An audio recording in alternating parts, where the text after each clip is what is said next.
Hey, welcome to drinknectar.com. Today we're exploring rosé, and I thought I'd bring out the acoustic because just reminds me of springtime, summertime, sitting out on the deck, campfire, having a good time just with friends. And you know, you can't be afraid to drink pink. A lot of guys out there, you see these wines and you may be afraid of them, and you just can't be afraid of that. They have some great richness and complexity, especially these dry rosés. And the other thing that a lot of people have that they need to overcome is this is not your Sutter Homes White Zinfandel.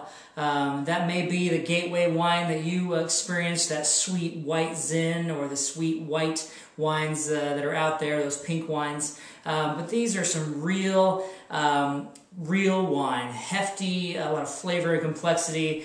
So when I was asked to be a part of a rosé tasting by Randall PR, I was excited because spring is here. The weather is finally turning around after weeks and weeks of seemingly endless rain.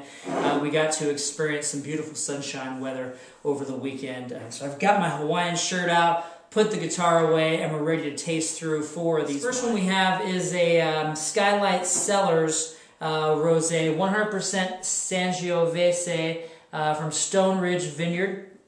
This wine is $17.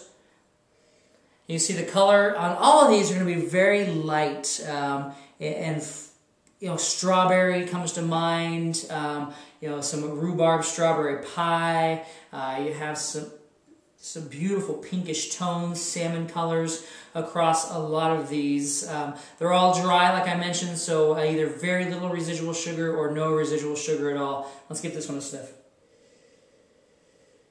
All right, so this guy here has got a really tight nose, but he has some subtle aromas of strawberry and a little bit of like peach in there. But let's give it a sip.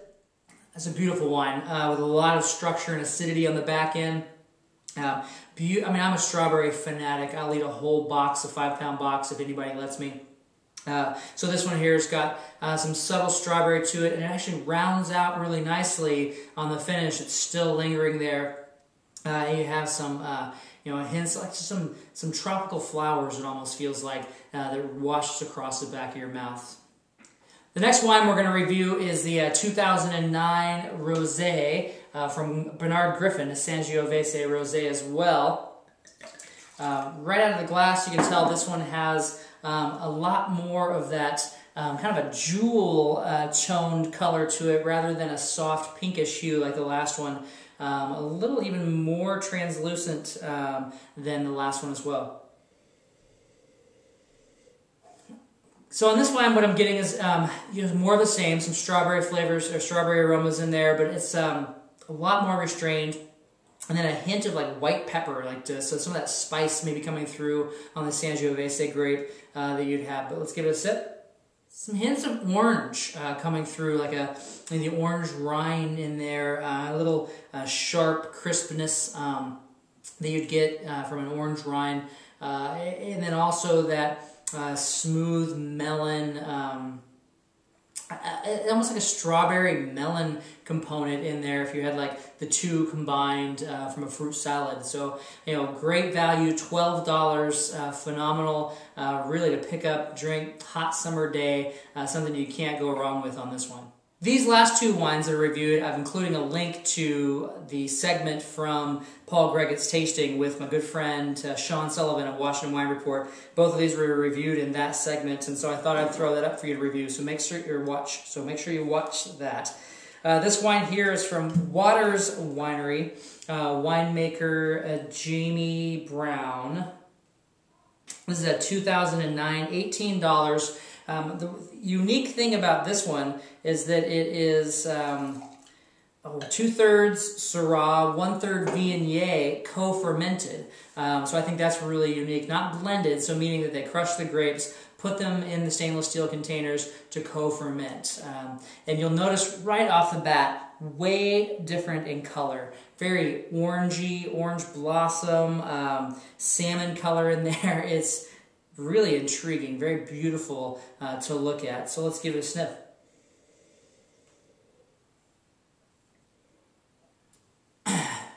Beautiful floral components. This is something that even if you were just a wine newbie, you'd probably be able, if you knew anything about Viognier, you'd be able to pick out the Viognier grape in this, because you have some of those tropical floral components that are so distinct with Viognier.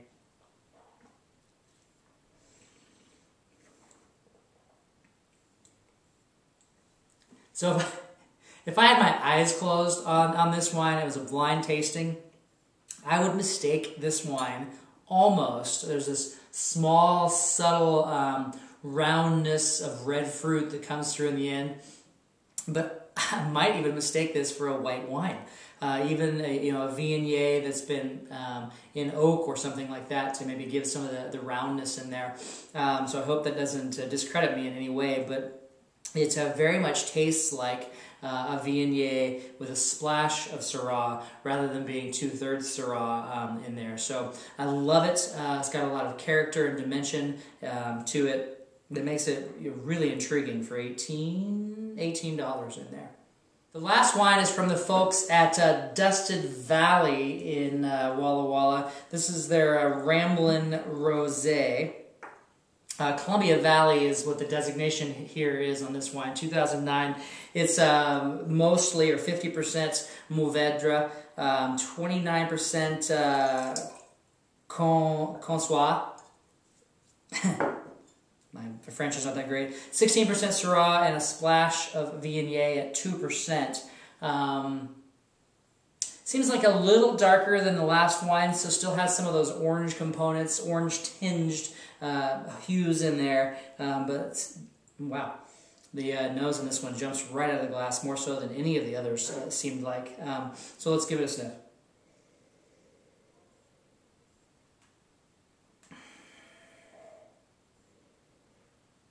So it seems like it has more of a sweetness on the nose than the others. I'd be curious to see if there's any residual sugar in this one at all, or if it's bone dry. So I'd have to do some research on that to find out.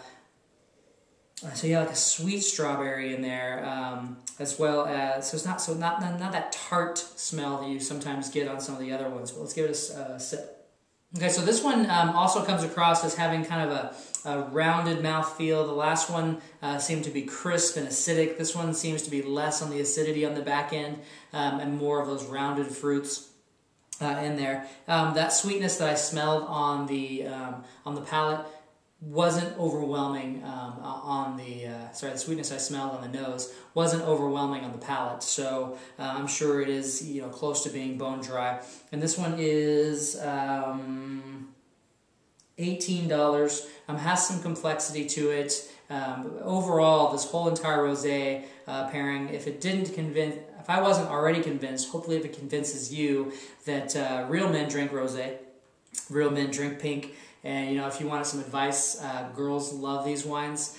So guys, if you're out there trying to get the ladies, maybe you need to start looking into them as well. So great summer sippers, excellent for the hot weather, to be drunk now, 2009, 2008 vintages. Life's always meant to be enjoyed with friends, especially in the summer. You get out on the boat and enjoy your life and drink happy.